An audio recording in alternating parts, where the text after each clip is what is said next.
Okay, welcome back. Today we've got this 2013 Cherry Burst Les Paul. Just came through the shop. It's got some cool features, so let's walk through this in comparison to some of the other models and see if their quality control still holds up. Okay, 2013 Les Paul Standard. It's a light burst, beautiful finish. The thing that I'm excited to try is this. They have I believe it's coil tapping for independent pickups and the phase control, pretty cool. Not much else changed. I mean, these are Burstbucker Pros. Really nice. I always appreciate the binding work around the frets. It's just a nice attention to detail. Nice smooth nut. Headstock looks good. One of the big changes on this model is the locking tuners like this. Beautiful Grovers, really smooth. Finish looks good. High gloss on the neck. Not always my favorite, but let's check all those little spots around the binding. Looks good.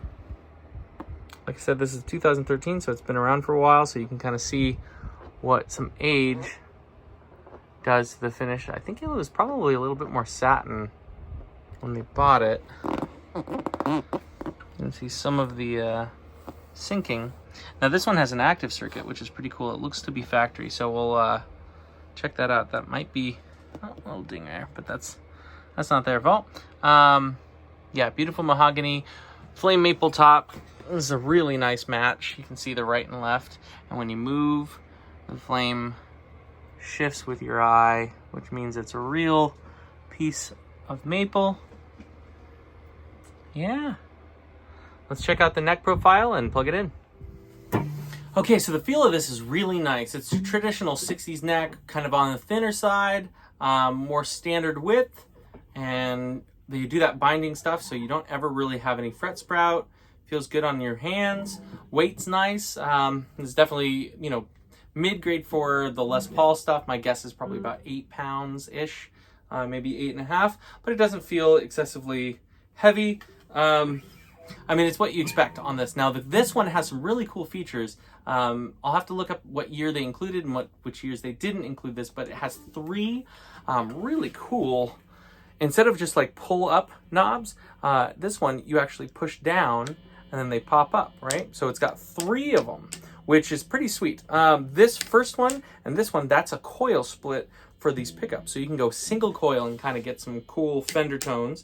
But this back one's the one I didn't expect. I've seen some stuff online talk about phase, but this is a boost, which explains why this one had a 9-volt active circuit. So I'll play around a little bit with that, and we'll start with the neck pickup. This is on my Hey Jim mode. It's like a slightly overdriven plexi, kind of on the blues edge, so you can hear if it breaks up or how the output is affected.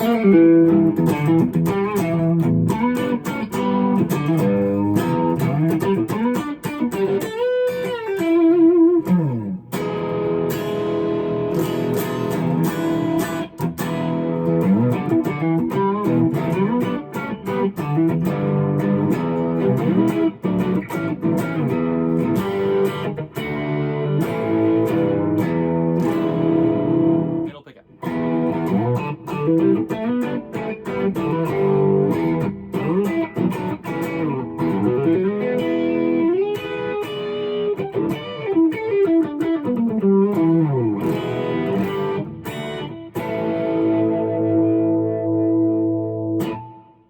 Okay, now bridge pickup, you can tell no noise. Really, really nice cancellation.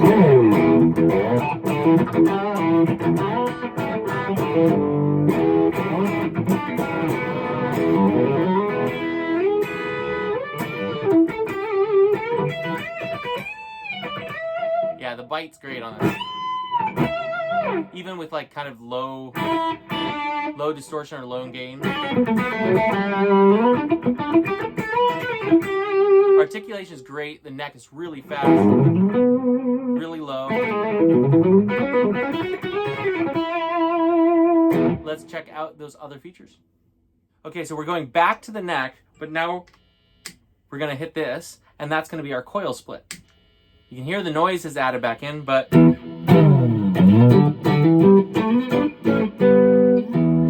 it's super stratty. I like it.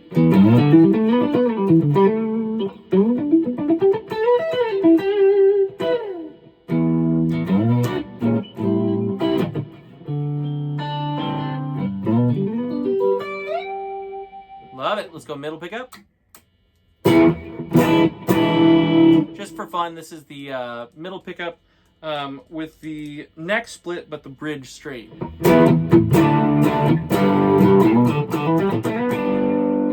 Now let's split both. There we go. So a lot more noise in that position.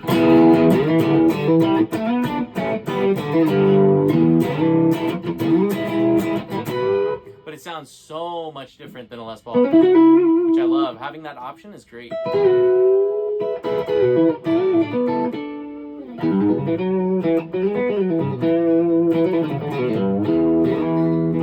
Okay, now bridge, single coil split.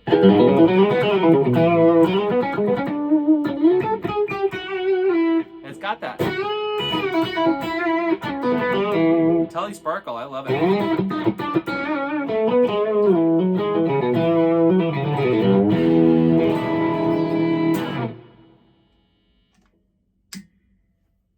Okay, the last really cool feature is this one. Let's see if you can hear it with the noise. So it's definitely noisier, but it's a big boost. Big gain boost.